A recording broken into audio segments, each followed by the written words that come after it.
Got 2000 Kia Sorento.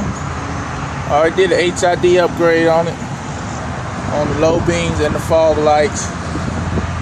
Now I'm coming back to do the front LEDs on it. On the turn signal LED, that's the old bulb. Got 106 LED bulb for the turn signal parking light that they put on it, along with the resistors. I'm mounted on both sides for the whole front. I already put the LED park drive daytime running lights in already. You can see there's be a big difference in the brightness on that LED bulb.